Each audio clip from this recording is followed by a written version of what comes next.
En la clase anterior empezamos el nivel de organización de poblaciones y estuvimos viendo la definición de población y las características que la describen, la estructura de la población. Los distintos atributos como la abundancia, la estructura espacial temporal, la estructura interna, y también vimos métodos de estimación de abundancia y de disposición espacial. Hoy vamos a empezar a ver aspectos que tienen que ver con los cambios de las poblaciones a lo largo del tiempo, o sea, qué es lo que determina estos cambios, los ciclos de vida por los que pueden pasar los organismos. Vamos a ver tablas de vida que describen estos ciclos de vida y de distinto tipo, tablas de vida de cohortes y tablas de vida verticales. Los parámetros que podemos estimar a partir de la tabla de vida, y al final vamos a ver cómo la selección natural modeló distintos aspectos de las historias de vida de los organismos. Para consultar tienen los libros de Begon, el del 88, el del 2006, el libro de Gotelli, A Primer of Ecology, el libro de Krebs, de Ecología, Estudio de la Distribución y la Abundancia, el más moderno de Moyes y Sher, del 2019, y también el libro del ecólogo argentino Rabinovich, de 1980.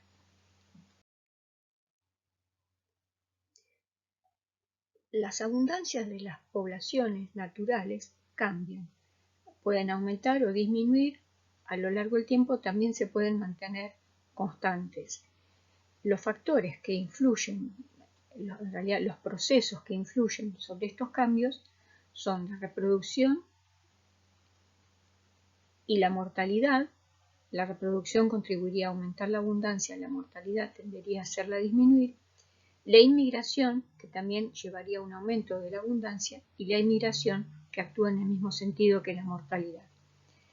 El balance entre estos procesos va a determinar que la abundancia se mantenga constante, que aumente o que disminuya. Si nosotros llamamos NT a la cantidad de individuos que hay en una población en un momento determinado, va a depender de lo que había en el momento anterior, más los individuos que hayan nacido, menos los que hayan muerto, más los que hayan inmigrado, menos los que se hayan ido, que son los emigrantes. En este N de T estamos contando todos los individuos de la población. Sin embargo, no son todos iguales. Hay algunos que se reproducen y otros que no. Algunos que tienen mayor probabilidad de morir o de moverse que otros. Y estas diferencias dependen principalmente de características como la edad de los individuos, en qué estadio estén, por ejemplo, en insectos, huevo, larva, pupa, adulto, del peso que hayan obtenido, del tamaño y de la condición física, que es la relación entre el peso y el tamaño. A lo largo de la vida, los individuos pasan por distintas etapas que se caracterizan por la inversión de la energía en distintos procesos. Desde el nacimiento hasta que se alcanza la madurez sexual, lo que llamamos el periodo prerreproductivo, los individuos principalmente invierten energía en crecer y madurar. A partir de la etapa reproductiva, la inversión en energía es mayor y se concentra principalmente en la reproducción. El poder invertir en reproducción es a expensas de poder seguir creciendo. Por eso tenemos en el periodo reproductivo que en la mayoría de las especies se interrumpe el crecimiento.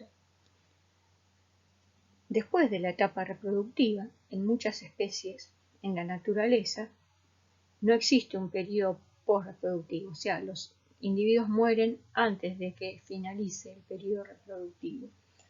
Pero, por ejemplo, en poblaciones humanas sí existe un periodo posreproductivo bastante prolongado en algunos casos, y al final de este periodo se produce la muerte por senescencia. En cada una de estas etapas también puede ser que se produzca la muerte por otras causas, por ejemplo, por predación o por falta de alimento. Una forma de representar lo que sucede a lo largo del ciclo de vida son las tablas de vida. El objetivo original del desarrollo de las tablas de vida fue estimar las probabilidades de muerte a distintas edades para determinar montos de seguros, o sea, tener una idea de cuán probable era que un individuo de X edad que pedía un seguro muriera a distintas edades. Una tabla de vida implica el seguimiento de un número de individuos desde que nace y hasta que muere. Un grupo de individuos que nacen al mismo momento se denomina cohorte. No necesariamente quiere decir que hayan tenido que nacer en la misma hora o el mismo segundo. Se considera pertenecientes a la misma cohorte si hablamos, por ejemplo, de las poblaciones humanas, todos los nacidos en un año en particular. Por ejemplo, cuando se habla de las clases, clase 85, clase 90. En ratones es más seguro, o en algunas otras especies se habla de la cohorte estival, la cohorte invernal, o sea, según la época del año en que haya nacido.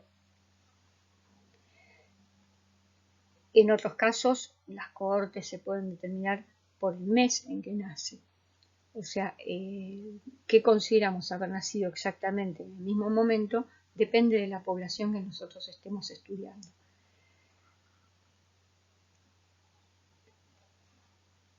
Empezamos por conocer el momento de nacimiento de una serie de individuos y cuántos individuos son en ese momento. A medida que pasa el tiempo, van pasando por distintas clases o estadios.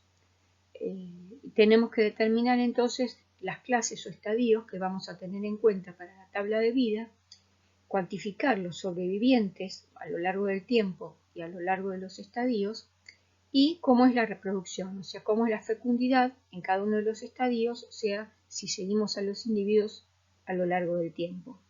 Esto es lo que se llama una tabla de vida de cohortes. Hay una aproximación a esta tabla de vida de cohortes, que es lo que llamamos la tabla de vida vertical, que se va a basar en la estructura de la población en un momento en particular. Pero después lo vamos a ver un poco con más detalle.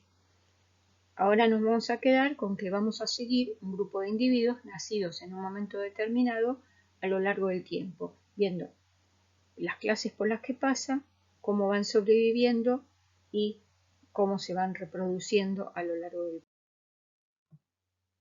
El uso de tablas de vida, les decía que se originó en poblaciones humanas para calcular las primas de seguros, y su uso es bastante antiguo. Hay cálculos de esperanza de vida desde 300 años después de Cristo, y en la antigua Babilonia, por ejemplo, y los romanos hicieron cálculos de esperanzas de vida, cuánto tiempo les quedaba por vivir a determinada edad, y recién en el siglo XX se empezaron a aplicar para poblaciones, primero animales y después también vegetales. Este trabajo que les estoy mostrando es uno de los primeros trabajos de tablas de vida para poblaciones naturales de animales de Edward Debye, y en donde hace también un poco de historia de lo que son las tablas de vida. Dijimos que una de las cosas que nosotros teníamos que determinar para construir una tabla de vida era el estadio al que pertenecen los individuos. Por ejemplo, acá considero 4 estadios, considero 0, 1, 2 y 3. Los que están en la edad 0 son los individuos que acaban de nacer, los juveniles, y en la edad 3 son los últimos, la última clase de edad en la que durante ese periodo los individuos mueren, no pasan a otra etapa. La otra columna es la cantidad de individuos que están en un estadio determinado, que llamamos AX. Esto es la cantidad de individuos que van sobreviviendo a medida que pasan los distintos estadios. O sea, partimos de 100 individuos originales, en la edad 1 quedan 90, en la 2 quedan 70, en la 3 quedan solo 10. La siguiente columna, LX, representa la proporción de los individuos originales que sobreviven al inicio del estadio X. ¿Qué quiere decir? ¿Cuántos de los que iniciaron la cohorte van sobreviviendo a medida que pasan por los distintos estadios. Por definición, el L de 1 de la primera clase de edad es 1, porque ahí están vivos todos los individuos de la cohorte. El L de 0 es 1. El L de 1 es 90 sobre 100, porque en la edad 1 quedan 90 individuos de los 100. En la edad 2 quedan 70 de los 100. En la 3 quedan 10 de los 100. Entonces, el L de 1 es 0,9, el de 2 0,7 y el de 3 0,1. El uso del L de X en vez de la X para muchos cálculos de la tabla de vida es útil porque estandariza para poblaciones que pueden tener distinta densidad. Por ejemplo, acá sobre la izquierda teníamos una población que parte, una cohorte que parte de 100 individuos, y sobre la derecha tenemos una cohorte que parte de 10.000 individuos. Pero si miramos los números, vemos que el patrón de mortalidad entre estadios es muy semejante entre los dos. Entonces, el L de X es el mismo, o sea, son dos cohortes que se comportan de la misma manera. Lo único que pasa es que parten de un número inicial diferente. El tiempo, en este caso, que consideramos en los estadios, se divide en etapas discretas y algunos autores suponen que las muertes suceden en el punto medio del estadio o algunos al final de la etapa. O sea que si estamos en el estadio 0, están vivos los 100 individuos hasta justo el momento antes de pasar al estadio 1, donde morirían 10. Lo mismo para el 1, están vivos los 90 hasta justo antes de pasar al 2, donde se mueren 20. Y así lo mismo para las otras etapas. O sea, acá para los cálculos vamos a asumir que las muertes ocurren todas simultáneamente, todos a la vez y al final de la etapa. Entonces, hasta ahora tenemos la columna del X, que son los estadios que estoy considerando. La columna de la X, que es la cantidad de individuos que hay en cada uno de esos estadios. El L de X, que es la proporción de los individuos que originaron a la cohorte, que va sobreviviendo en cada una de las etapas. Vamos a pasar ahora a los parámetros de mortalidad, que dijimos que era otra cosa que uno tenía que ir analizando. Primero vamos a hablar del dx, que es la proporción de los individuos originales, o sea, de los que iniciaron la cohorte, que muere en cada uno de los estadios. En fórmula, el dx es igual a la de x menos ax más 1 dividido el a0. O sea, para el estadio 0 sería 100 menos 90 dividido 100. Que es lo mismo que hacer L de x menos L de x más 1. 100 menos 90 es 10, dividido 100 es 0,1. El otro parámetro de mortalidad que vamos a ver representa la proporción de los individuos que inician el estadio que mueren durante ese estadio. Entonces, es parecido al de x, pero en este caso vamos a ver los muertos en el estadio es ax menos ax más 1, pero ya no lo voy a dividir por la cantidad de individuos que iniciaron la cohorte, sino que lo voy a dividir por la cantidad de individuos que iniciaron el estadio. Entonces queda ax menos ax más 1 dividido ax.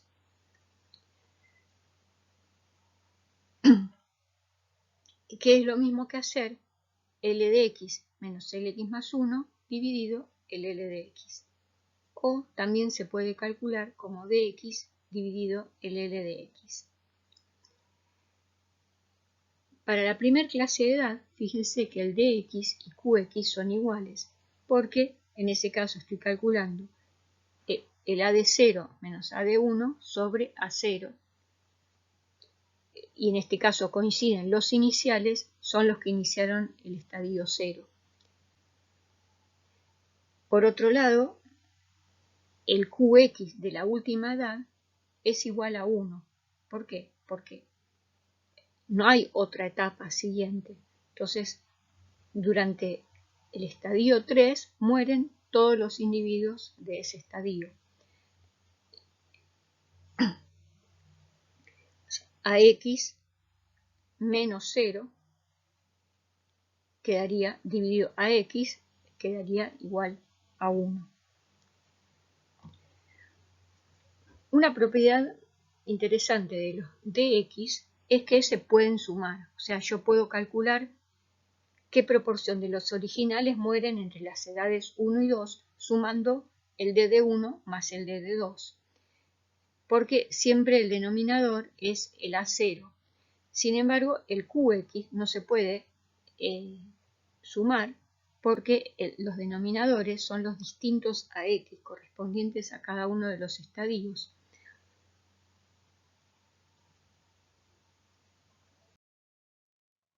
Entonces, habíamos dicho que el dx y el qx de la primera edad son iguales, que el qx de la última edad es igual a 1.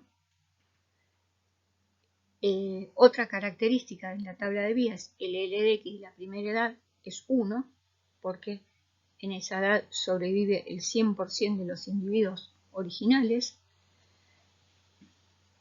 La suma de los dx es igual a 1, o sea, si los dx son la proporción de los originales que mueren en cada estadio, cuando se llega al estadio 3, murieron todos los individuos de la corte, mueren todos los individuos de la corte durante ese periodo. Entonces, la suma tiene que ser igual a 1.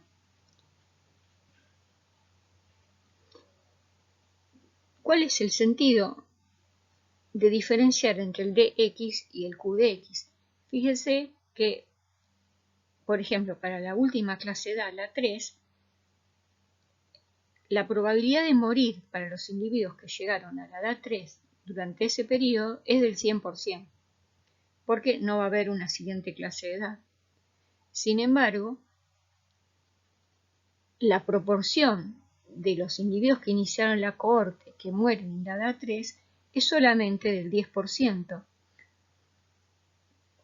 Entonces, el dx está representando cuál es la probabilidad de morir en determinada edad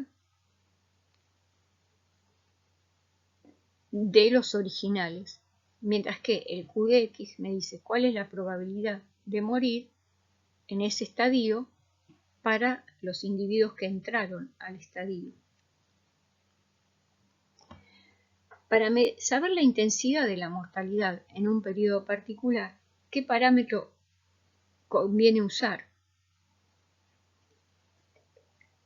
En este caso, tenemos que tener en cuenta cuál es la probabilidad de morir para un individuo que está en un periodo particular, o sea que el parámetro que se utiliza es el Qdx. Pearl, en 1928, describió distintas formas de variación del LDX o la supervivencia en función de la edad o el estadio. Le llamó las curvas de supervivencia. En el gráfico, está sacado del Begon, vemos en el eje Y la supervivencia, en el eje X la edad. El eje de supervivencia está en una escala logarítmica. Vemos que se pueden distinguir tres tipos de curva que son como curvas extremas. En la naturaleza vamos a ver que puede haber formas intermedias. La de tipo 1 se caracteriza porque la supervivencia es alta hasta cierta edad en que cae abruptamente. En la de tipo 3, la supervivencia es muy baja al principio, mueren muchos individuos y después empiezan a morir en menor proporción. La de tipo 2 se caracteriza por tener una supervivencia constante a lo largo de las edades, o sea, la probabilidad de morir no dependería del estadio en el que está el individuo. Ejemplos de las distintas curvas de supervivencia Por ejemplo, la del hombre se caracterizaría por una curva de tipo 1, con baja probabilidad de morir hasta edades avanzadas, y después esta probabilidad se incrementa. La de tipo 2 es típica de algunas especies de aves en que las probabilidades de muerte no son dependientes de la edad. La de tipo 3, por ejemplo, para anfibios, en que los huevos y los renacuajos, las larvas, tienen una alta probabilidad de morir, y una vez que son adultos, la supervivencia es más probable. Y lo mismo se observó para especies de árboles como el roble, por ejemplo, en que las bellotas eran muy depredadas, pero una vez que el árbol se establecía y en una plántula más o menos alta, la probabilidad de morir disminuía. En la naturaleza les decía que pueden darse casos intermedios. Estos son como casos extremos descritos, pero podría ser que al principio la supervivencia sea baja, después se estabilice a lo largo de las edades y después se incremente a una cierta edad avanzada. El parámetro que en realidad les interesaba a los que querían calcular cuánto cobrar de seguro era el de esperanza de vida, que es el siguiente parámetro de la tabla que vamos a ver. La esperanza de vida lo que representa es cuánto tiempo le queda por vivir en promedio a un individuo que está en una edad en particular. Vamos a ver cómo lo podemos calcular. Supongamos primero que cada uno de nuestros estadios dura un año. O sea, están un año en la etapa 0, un año en la 1, un año en la 2 y un año en la 3. En total, si todos los individuos sobrevivieran hasta la 3 y recién murieran al final de la etapa 3, tendríamos que cuando un individuo nace, le esperaría por vivir 4 años. A uno que está en la edad 1, 3, uno en la edad 2, 2, y finalmente a los de la edad 3 les quedaría por vivir solamente ese periodo. Por lo tanto, la esperanza de vida sería 1. Sin embargo, lo que vimos es que a lo largo de los estadios van muriendo individuos. Entonces, no todos van a llegar hasta la edad 3. Entonces, lo que tenemos que calcular es un promedio de lo que les queda por vivir. A los individuos que están en la edad 0, les queda por vivir seguro al 100% de ellos un año, que es el correspondiente a ese periodo. Solamente el 90% de ellos va a vivir un segundo año, o sea que le sumo 0,9. Solamente un 0,7 de ellos va a vivir otro año y un 0,1 de ellos va a vivir un cuarto año. Esto me daría los tiempos que le quedan por vivir, pero estamos sumando los de las distintas etapas. Tenemos que dividir entonces para hacer el promedio, dividir por el L inicial, el número de individuos originales. Esto da una esperanza de vida que en promedio le quedan por vivir a los individuos que están en edad 0, 2,7 años.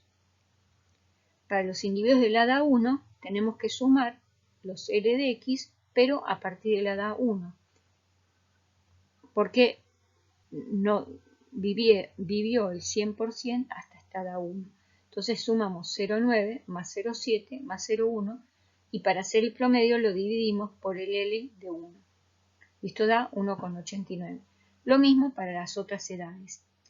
Para la edad 3 tenemos que el único L que sumamos es el L de 3. Lo dividimos por el L de 3, o sea que da 1. Para la última clase de edad, la esperanza de vida es igual a 1. Esto tiene sentido, porque a los individuos que llegaron a la edad 3, lo que les resta por vivir es solamente ese último periodo. La fórmula entonces de la esperanza de vida es la suma de los L de I dividido el L de X, donde el L de I varía desde la edad X hasta la última edad. O sea, de nuevo volvamos para la edad 0, es el L de 0 más el L de 1 más el L de 2 más el L de 3 dividido el L de 0. Lo mismo se puede hacer este cálculo con los A de X. En vez de sumar los L de X, sumo 100 más 90 más 70 más 10 dividido 100. Y así para las otras edades.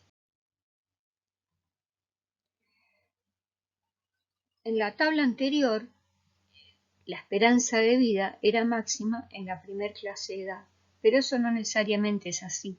Acá les puse un ejemplo en el que la esperanza de vida aumenta del primer estadio al segundo estadio. Podría ser incluso que la esperanza de vida más grande sea la de la segunda, la etapa 2. Lo que sí, en la etapa 3 siempre la esperanza de vida es igual a 1. Relacionando las esperanzas de vida con las curvas de supervivencia, tendríamos que en una curva de supervivencia de tipo 1, la esperanza de vida disminuye siempre con la edad. En una curva de tipo 3, la esperanza de vida aumentaría pasada cierta edad. Vamos a repasar entonces un poco cómo tienen que variar estos parámetros. La supervivencia LD de X máximo es 1 en la primera clase de edad y tiene sí o sí una pendiente negativa, no puede subir y bajar. El D de X se caracteriza porque su suma es igual a 1 y que puede subir y bajar. El Q de X también puede subir y bajar, y el Q de X de la última edad es igual a 1. Lo mismo para la esperanza de vida. Puede subir y bajar, pero si alcanza 1 no puede volver a subir. O sea, es 1 en la última edad. En las tablas de vida originales no se tenía en cuenta la reproducción, solamente eran importantes los parámetros de mortalidad. Sin embargo, cuando se aplicó en ecología a poblaciones naturales, era interesante ver cómo cambiaba la reproducción a lo largo del ciclo de vida. Entonces incorporaron columnas que tienen que ver justamente con el aporte reproductivo. El M de X es la cantidad de crías promedio que producen los individuos durante esa edad X. Y el F de X es la cantidad de crías totales que producen todos los individuos que están durante esa edad. O sea, el F de X es igual al L de X por el M de X. Estoy multiplicando la cantidad que produce cada individuo por la cantidad de individuos. El valor reproductivo representa cuántas crías en promedio van a producir los individuos desde la edad en que están hasta que se mueran. En fórmula sería la suma de los LDI por MDI, o sea, la suma de los F de X dividido el L de X, porque es en promedio cuánto van a producir.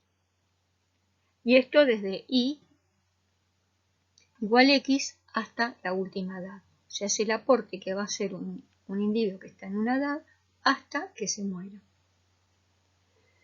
Y finalmente, el valor reproductivo residual representa la cantidad de crías promedio que van a producir los individuos de la edad X, pero no ya desde la edad en que están, o sea, desde X, sino desde X más 1. La diferencia que tiene entonces con el valor reproductivo residual, es la suma de los LDI por MDI dividido LX, pero haciendo variar I desde X más 1, no desde X hasta el final.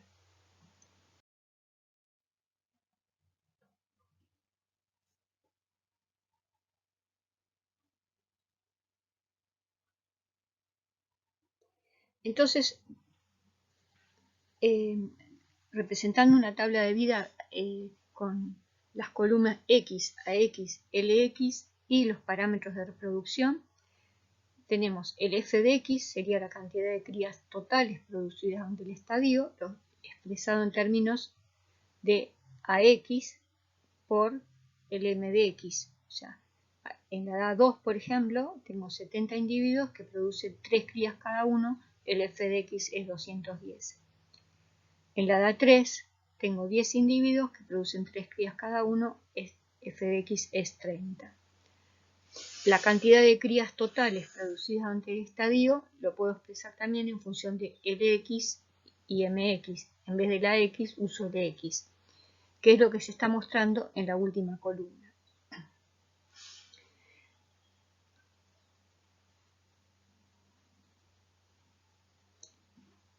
La suma de los L de x por M de x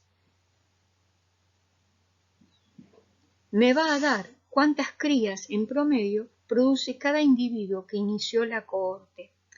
Esto es lo que se llama la tasa de reemplazo básica, se denomina como el R0, y da una idea de cuántos individuos deja en promedio cada individuo de la cohorte. Si este R0 es 1, quiere decir que cada individuo de la cohorte va a dejar un descendiente. O sea que la cohorte se va a reemplazar exactamente. Si el R0 es mayor que 1, por ejemplo acá da 2,4, quiere decir que cada individuo de la cohorte en promedio deja 2,4 crías. O sea que a lo largo de las generaciones cada vez va a haber más individuos.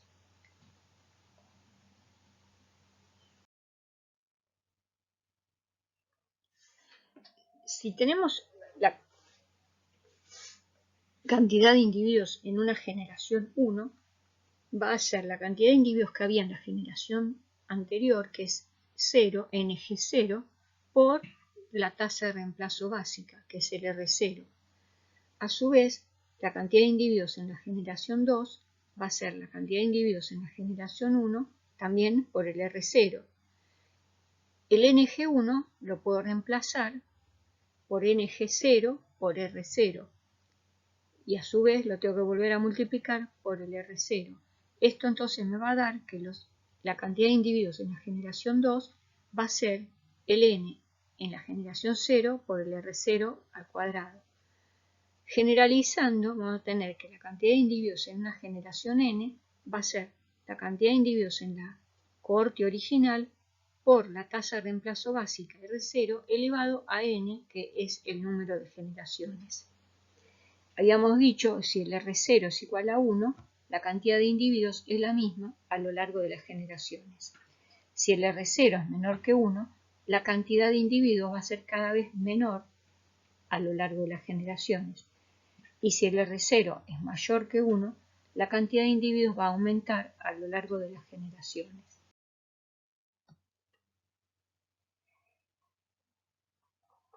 Cuando hablamos del R0, decimos que de generación en generación los individuos se van a reemplazar exactamente, va a haber más individuos en cada generación o menos individuos en cada generación. Ahora, esto no está referido a un tiempo real, simplemente pasa de generación en generación. Entonces, el tiempo que transcurra entre que pasamos de tener, por ejemplo, 100 individuos de una cohorte a 200 individuos de otra cohorte, va a depender de cuánto tarde las generaciones, de qué tiempo pase entre una generación y la siguiente. Una definición del tiempo generacional es cuánto tiempo pasa en promedio entre el nacimiento de una madre y su cría. O sea que sería el tiempo generacional un promedio ponderado de la edad en que la madre tiene las crías. Porque tenemos que hacer un promedio porque no todas las crías se producen a la misma edad de la madre. Por ejemplo, en esta tabla tenemos que en la edad 0, en la edad 1 no hay crías, pero en la edad 2 y 3 sí hay crías. Pero se producen 2,1 crías en la 2 y 0,3 en la 3.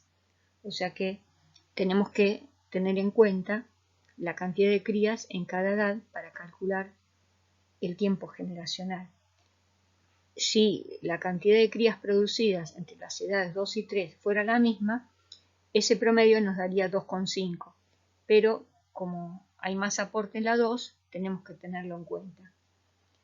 Entonces, ustedes deben haber visto en biometría cómo se hacían los cálculos de promedios ponderados, teniendo en cuenta la frecuencia con la que se daba cada uno de los valores. En este caso las frecuencias son la cantidad de crías, el L de X por el M de X, y el valor sería la edad en la que nacen esas crías, la edad de la madre en que nacen esas crías. Entonces tenemos esta columna que es X, que es la edad, por el L de X por M de X, que es la cantidad de crías que se producen a esa edad particular. Entonces que a la edad 2 se producen 0,7 por 3 crías, da 4,2.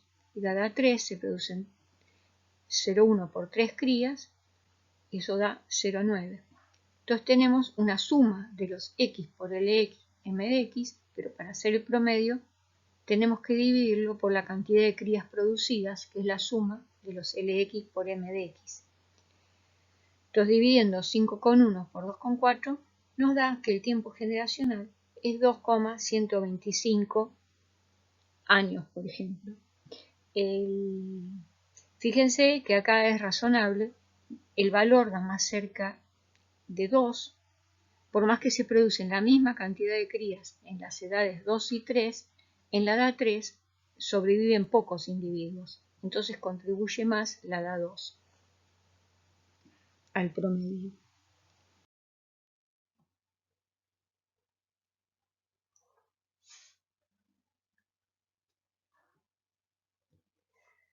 Los otros parámetros de reproducción que dijimos que íbamos a tener en cuenta eran no solo lo que produce los individuos de cada clase de edad en esa clase de edad, sino lo que van a producir esos individuos desde esa clase de edad hacia el futuro.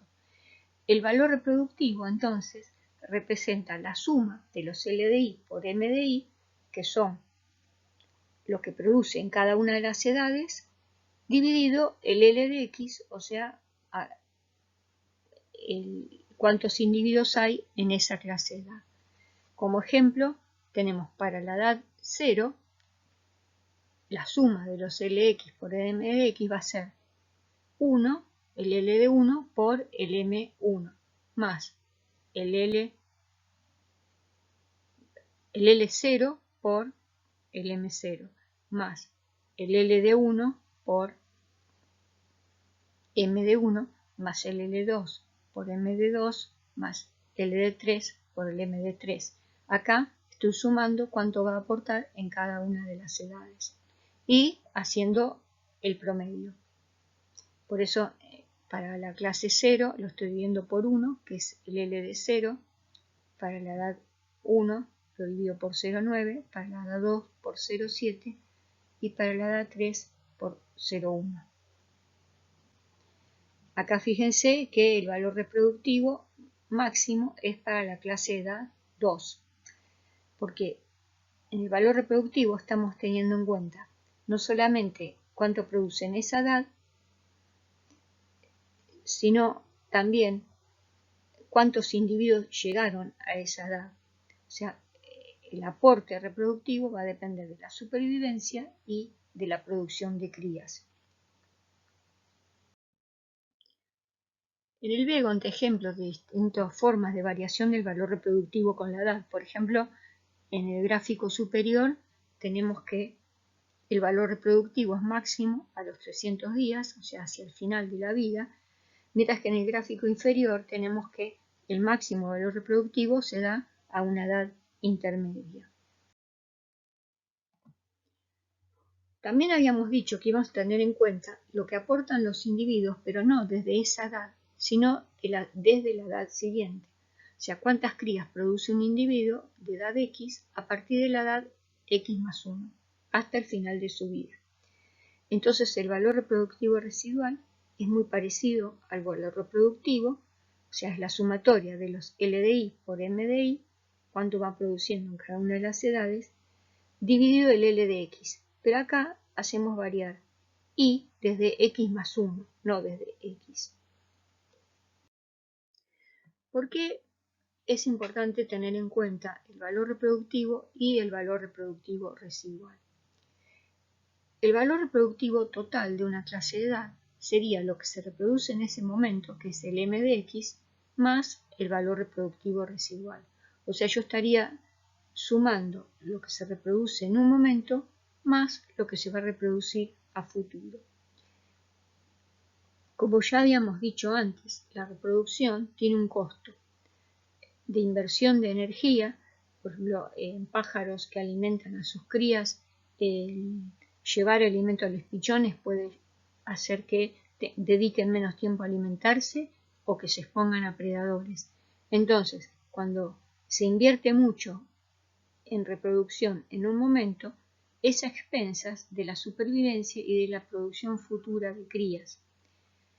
Entonces, si graficamos el valor reproductivo residual en función de la inversión en reproducción actual en una edad particular, que sería el M de X, va a tener una pendiente negativa, pero según las distintas especies puede variar de distinta manera. En el gráfico superior de la línea roja ven que el valor reproductivo residual no baja mucho invirtiendo más en un momento. Teniendo más crías en ese momento no vas a tener un gran costo en cuanto a no poder producir en el futuro. En cambio, en la línea punteada azul se ve que aumentar la inversión en la reproducción en una edad es a expensas de perder mucha capacidad de producir crías en el futuro. El valor reproductivo es la suma de estos dos. Entonces, lo que tendríamos que ver en un punto particular, por ejemplo ahí que les puse el Bx máximo, ahí para calcular ese Bx tenemos que ir y leer el valor reproductivo residual y sumarle el valor reproductivo de mx sobre el eje de las x. Cuando la curva tiene esta forma, el valor reproductivo máximo va a estar para una inversión intermedia en reproducción actual y dejar para el futuro la posibilidad de reproducirse. Para la curva de línea azul punteada, en cambio, el valor máximo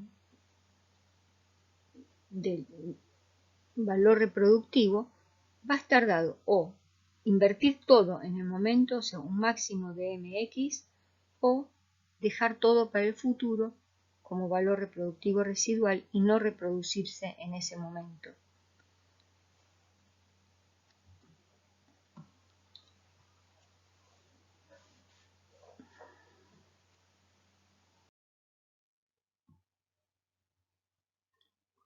Este tipo de curvas llevan a una selección por un tipo de reproducción. Cuando la posibilidad de reproducirse a futuro disminuye mucho en función de la reproducción actual, la selección natural tiende a seleccionar aquellas especies que se reproduzcan una vez en la vida, o sea que retrasen la reproducción a lo largo de la vida hasta un momento en que hay una gran inversión de reproducción y luego los adultos mueren. Como dijimos antes, esto se presenta en especies que tienen un alto costo de reproducción en términos de supervivencia y en general esta producción de crías se produce cuando hay momentos favorables para su supervivencia y su desarrollo. Cuando el esfuerzo reproductivo en un momento particular no es muy costoso para la posibilidad de reproducirse a futuro, este esfuerzo reproductivo se puede repartir a lo largo del tiempo, o sea, se produce una combinación entre m de x y valor reproductivo residual.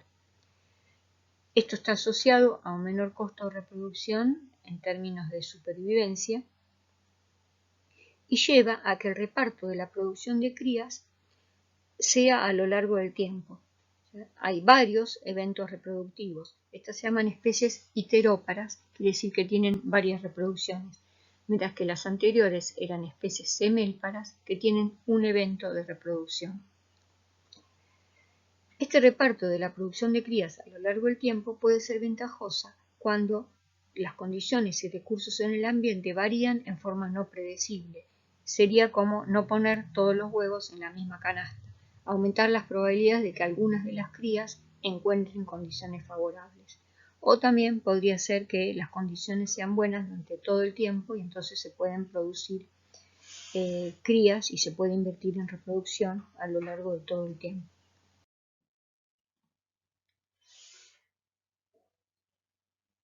Begon representó las especies semélparas y teróparas a lo largo del ciclo de vida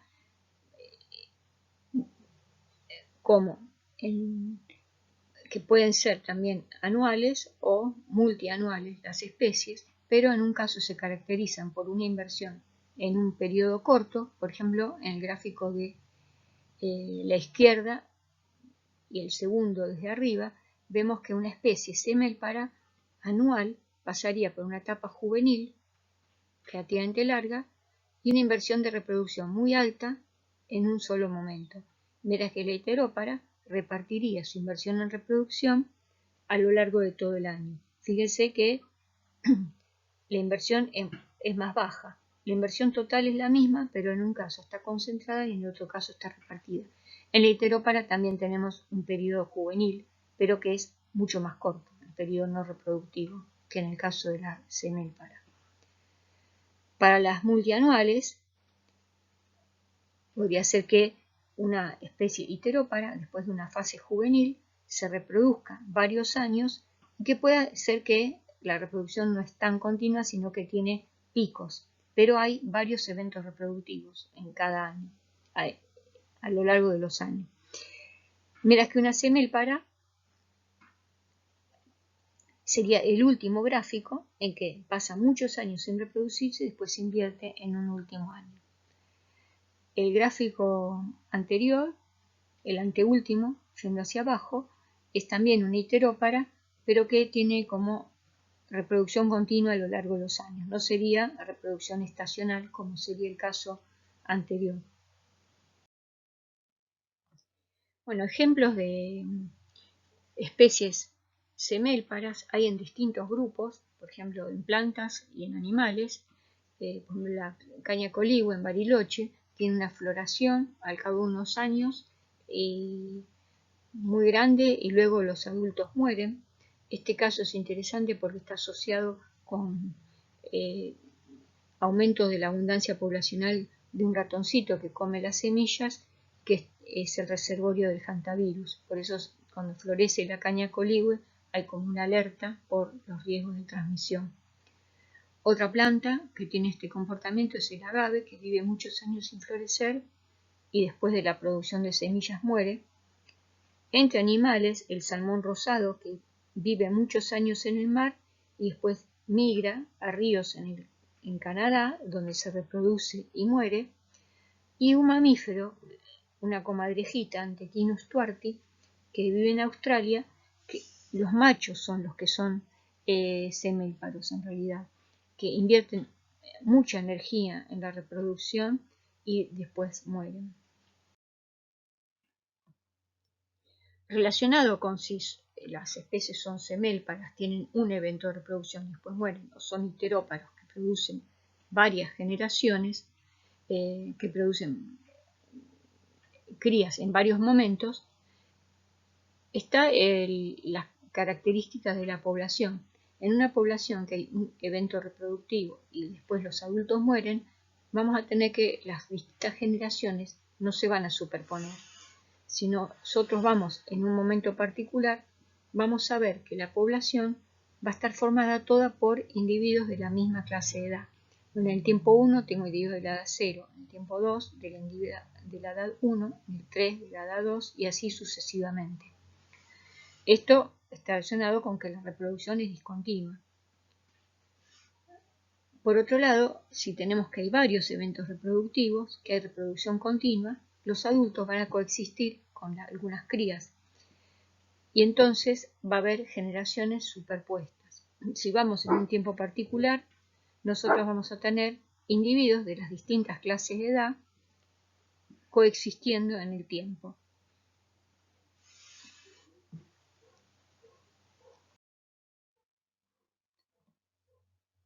Bueno, ejemplos de especies que tienen una sola generación por vez, o sea, no tienen superposición de generaciones, el bicho moro, que es una plaga de la soja.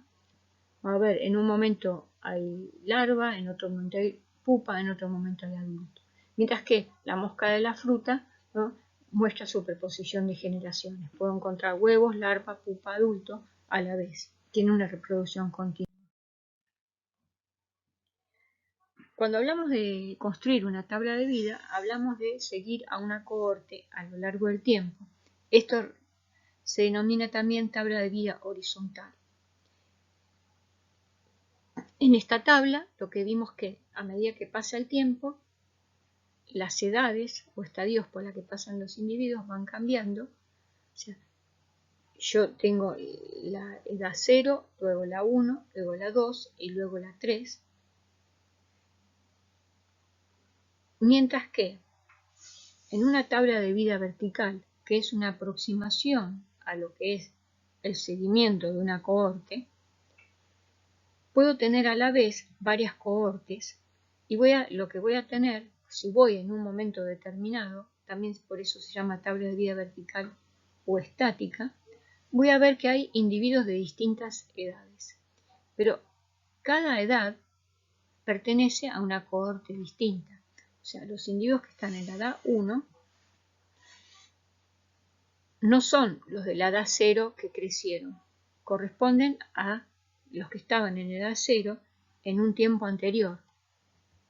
O sea, los que están en la edad 1 vienen de individuos de edad 0 en el T-1, los de edad 2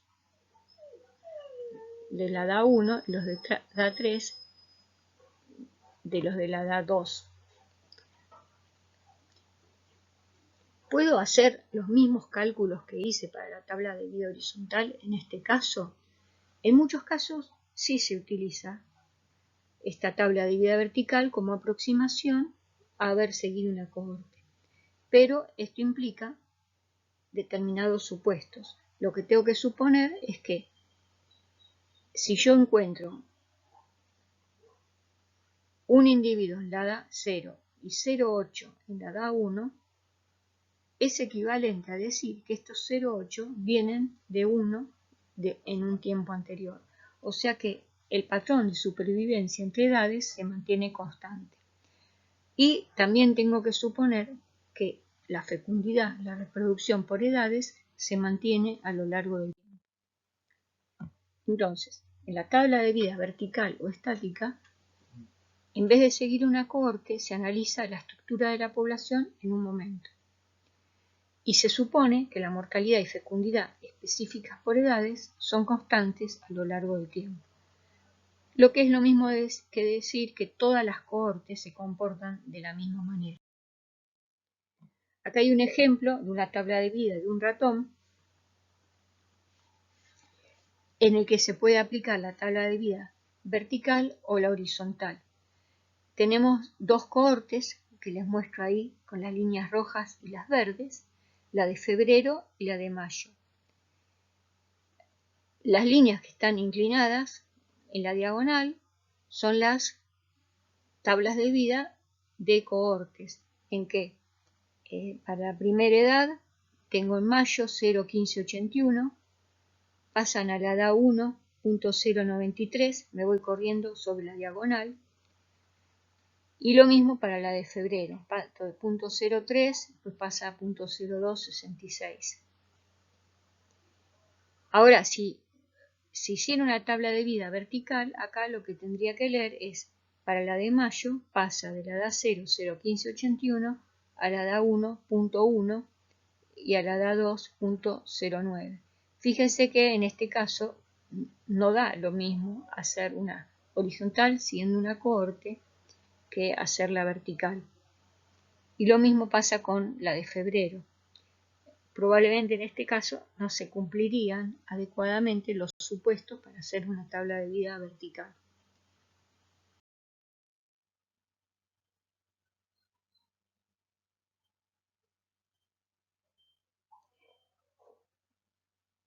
En las tablas de vida lo que representábamos era lo que iba sucediendo con los individuos a lo largo de la vida. En realidad lo que representábamos en las tablas de vida era cómo iban sobreviviendo y reproduciéndose. Pero a lo largo de la vida de los individuos hay más eventos que suceden. Por ejemplo, entre una edad y otra se puede producir el desarrollo, el crecimiento, se llega a la madurez sexual, la reproducción implica no solo cuántas crías se tienen, sino a qué edad se producen, cuántas veces se reproducen, que ya lo vimos con las semélparas heteróparas en parte, cuál es el tamaño de las crías, cómo sobreviven los adultos y las crías por separado, que esto también sale de las tablas de vida. Lo que va sucediendo a lo largo de la vida de los individuos va a determinar su capacidad de producir descendientes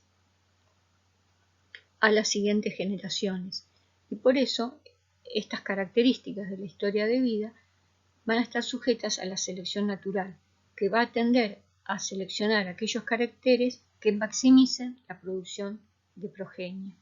Algunos parámetros para representar el valor de los caracteres que tiene un individuo pueden ser el R, la tasa de crecimiento de la población, que lo vamos a ver en las clases siguientes, pero el R0, o sea, la tasa de reemplazo básica de la cohorte, o el valor reproductivo al nacer.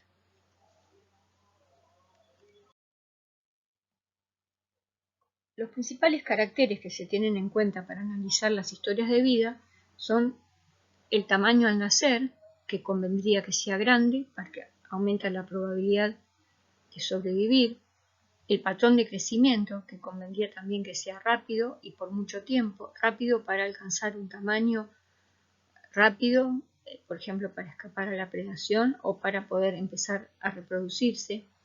La edad de madurez sexual convendría que sea temprana. El tamaño de la madurez sexual tendría que ser grande. Esto es contrario, por ejemplo, a la edad de madurez sexual. El número de tamaño y sexo de las crías tendría que producir muchas y que estas además sean grandes porque aumentan la probabilidad de sobrevivir. Y en algunas especies también está sujeto a la selección natural el sexo que nacen, la proporción de sexos de las crías. La reproducción en cada una de las edades tendría que ser máxima, alta, muchos eventos reproductivos, o sea, reproducirse en muchas edades, que se murieran poco y que vivieran a lo largo del tiempo. Todos estos serían caracteres que tenderían a hacer que la producción de crías fuera muy grande para estos individuos. Pero,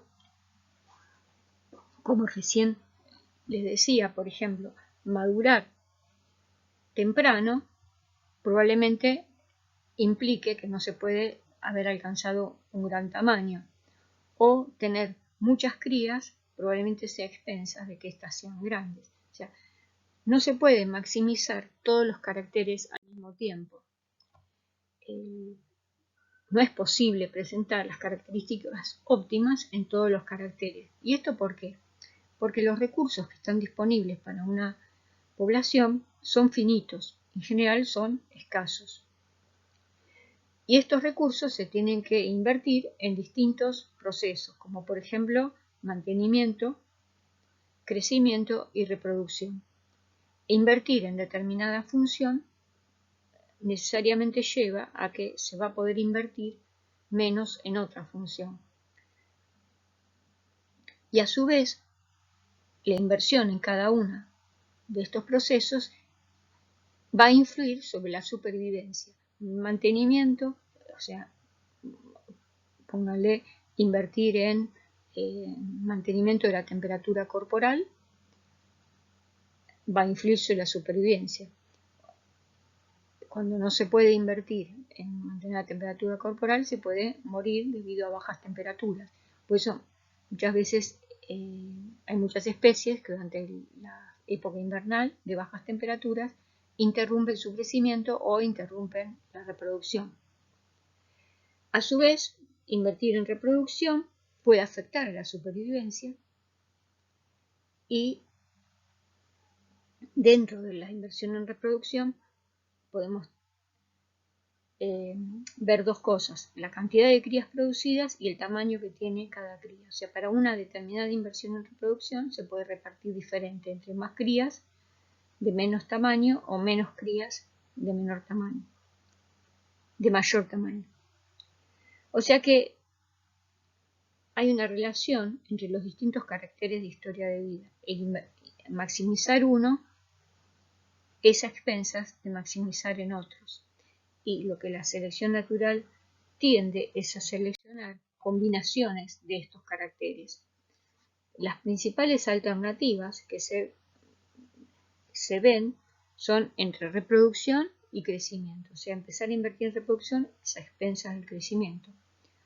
Invertir en reproducción también muchas veces a expensas de supervivencia. La reproducción actual versus reproducción futura, lo que habíamos visto antes, la relación entre el valor reproductivo residual y la inversión en un momento, el MDX, y el número versus el tamaño de las crías. Esto es importante porque el tamaño de las crías en general está asociado a un mayor fitness, o sea, una mayor probabilidad de sobrevivir de las crías y también la posibilidad de empezar a reproducirse más temprano. Bueno, hay distintos ejemplos en varios grupos de cómo cambia la asignación de la energía en un proceso respecto a otro.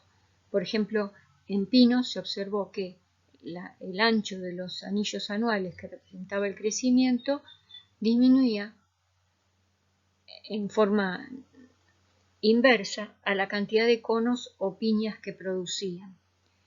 En moscas se vio que los machos tienen supervivencia o una longevidad diferente según el tamaño. O sea, mayor longevidad en los machos de mayor tamaño, que son las rectas, la negra, la azul clarita y la roja. Estas tres rectas lo que muestran es que mayor tamaño, mayor longevidad, pero son características de machos que se reproducen más o se reproducen menos. Fíjense, la de arriba, negra, corresponde a machos que se reproducen con pocas hembras. Lo que está mostrando acá es que tienen mayor longevidad independientemente del tamaño para el tamaño inicial, y esto se va manteniendo, tiene mayor longevidad con mayor tamaño también. Mientras que los machos que se reproducen con muchas hembras tienen una curva de longevidad en función del tamaño que está por debajo. O sea, acá lo que se muestra es el compromiso que hay entre invertir en supervivencia y en reproducción.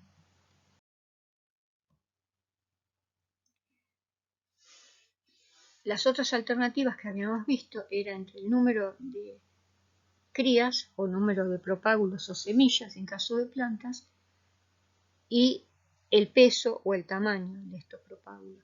Se vio en una planta herbácea Dicotyledónea solidago que el número de semillas disminuía a medida que aumentaba el peso promedio de las semillas. Otra vez, semillas de mayor tamaño producían también plántulas de mayor tamaño y mayor probabilidad de sobrevivir de estas semillas. Cuando hay factores que determinan una gran mortalidad de semillas, independientemente del tamaño que tengan, conviene invertir en un mayor número. Pero que si la probabilidad de sobrevivir de estas semillas, por ejemplo, no ser predadas, depende del peso que tengan, va a convenir invertir en un mayor peso a expensas de producir un menor número de semillas. Esto depende del ambiente en el que se está desarrollando la especie. Otro ejemplo del tamaño versus el número de crías se da otra vez en moscas, donde en el eje Y del gráfico de la derecha tenemos el logaritmo del volumen de los huevos en función de la cantidad de huevos producidos, y otra vez se ve una relación negativa.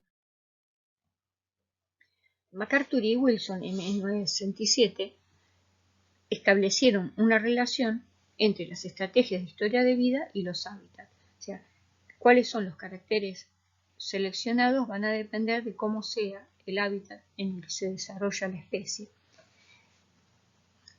A esto MacArthur y Wilson plantearon dos estrategias diferentes según el ambiente y las llamaron R y K. Por un lado tenemos el ambiente y por el otro la estrategia que convendría tener en ese ambiente.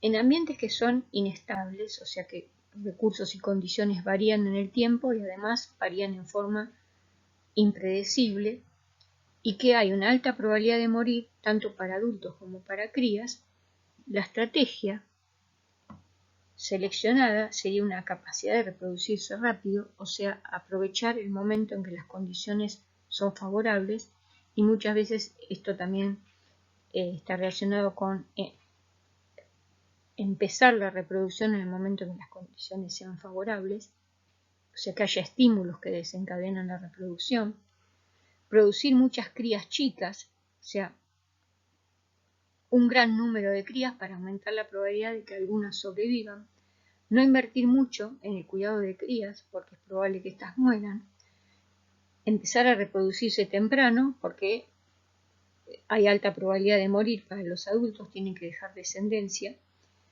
y es característica en general de especies que cambian su abundancia rápidamente, aumentan mucho y después disminuyen abruptamente. Esta estrategia la llamaron del R porque seleccionan para una alta tasa de incremento, o sea, aumentar rápidamente su abundancia.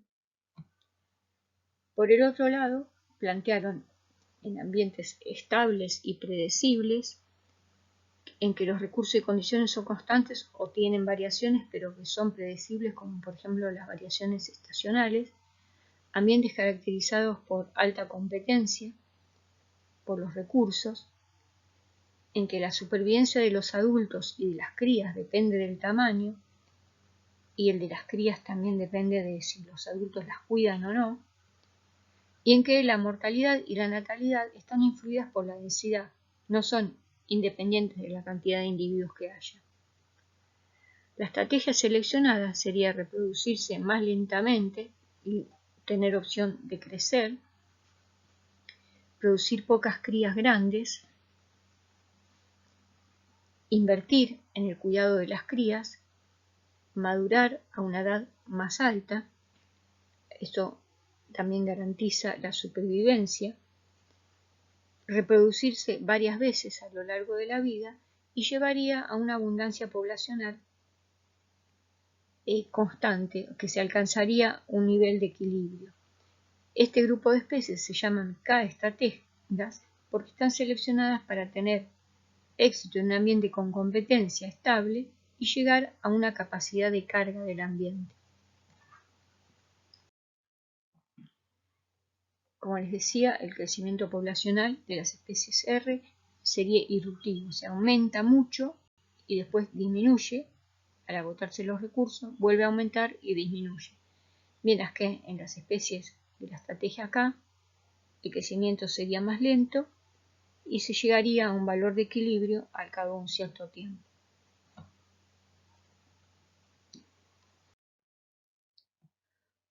Otro modelo de cómo serían las estrategias en función de los hábitats es el de Sibley-Gallow, en que clasificaron los hábitats según la supervivencia de las crías y la capacidad de crecer, la posibilidad de que puedan crecer rápido o despacio. O sea, habría ambientes con alta supervivencia de crías y con baja supervivencia de crías.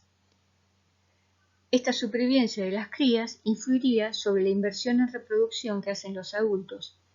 Si las crías tienen alta probabilidad de sobrevivir, los adultos invertirían más en reproducción. Y por otro lado, ambientes en que las crías crecerían rápido porque hay mucho recurso o crecerían despacio por haber menos recursos. En este caso, influiría sobre el tamaño de las crías al nacer. Si pueden crecer rápido, podrían nacer más pequeñas, mientras que si el crecimiento va a ser muy lento, deberían nacer con un tamaño inicial mayor. Y a su vez, el tamaño que tengan al nacer va a influir sobre la cantidad de crías que se puede producir, como vimos en los ejemplos anteriores. Entonces, juntando las dos características de los ambientes, tenemos 4 posibilidades. Un ambiente donde la supervivencia de crías es baja y el crecimiento es bajo. En este caso, la inversión total sería baja porque la supervivencia es baja. Como crecen despacio, el peso de cada cría debería ser alto. Entonces, la cantidad de crías producidas sería baja. Si vamos a la celda de arriba, en que tenemos baja supervivencia pero alto crecimiento. En este caso, la inversión total seguiría siendo baja porque la probabilidad de sobrevivir de las crías es baja. El peso puede ser bajo porque van a crecer rápido. Entonces me daría un n superior al caso anterior, un n intermedio. Vamos a la celda de abajo a la derecha. En este caso las crías tienen alta probabilidad de sobrevivir, entonces la inversión de los padres sería alta. Como crecen despacio, el peso debería ser alto, entonces daría un número intermedio de crías. En la celda de arriba, otra vez tendríamos inversión total alta, porque la probabilidad de sobrevivir es alta. El peso podría ser bajo porque crecen rápido, entonces la cantidad de crías que se pueden producir es el más alto respecto a todos los ejemplos anteriores.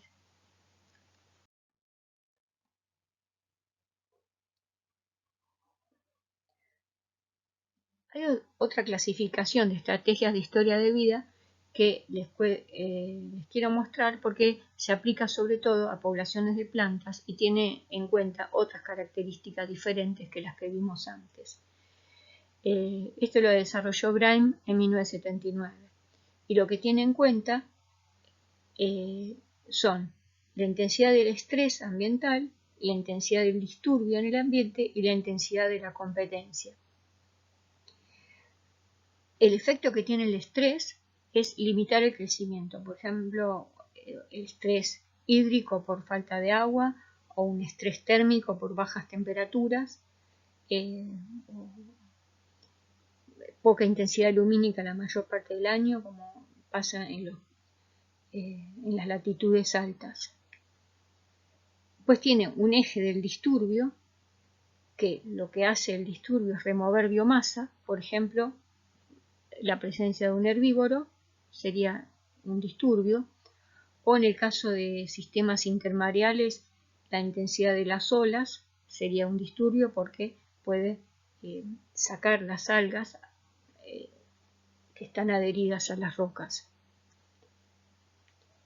Entonces, en este triángulo se ve en el eje de abajo, es el eje de intensidad de estrés. Fíjense que hacia la izquierda está estrés alto y hacia la derecha el estrés bajo. Para la intensidad del disturbio, abajo está el alto y arriba bajo, y para la de competencia está abajo baja y arriba alta. Grime describió entonces especies que serían estrés tolerantes, que se caracterizan por tolerar altas intensidades de estrés, baja competencia y bajo disturbio. Un ejemplo son las hayas, que estarían en ambientes desfavorables, pero que tendrían que ser constantes, no ser sometidos a disturbios periódicos, y se caracterizarían también por tener poca densidad de individuos, entonces poca competencia. Yéndonos sobre el eje de estrés, con el estrés bajo, pero una alta intensidad de disturbio, tendríamos las especies que llaman ruderales. Un ejemplo son pastos anuales, en donde tienen capacidad de recuperarse después de un disturbio, pero eso tiene que ser en condiciones de bajo estrés, porque le tienen que permitir crecer rápido. Por último, las especies competitivas vivirían en ambientes con poco disturbio y bajo estrés y estarían seleccionadas para soportar altas densidades y altos niveles de competencia por los recursos.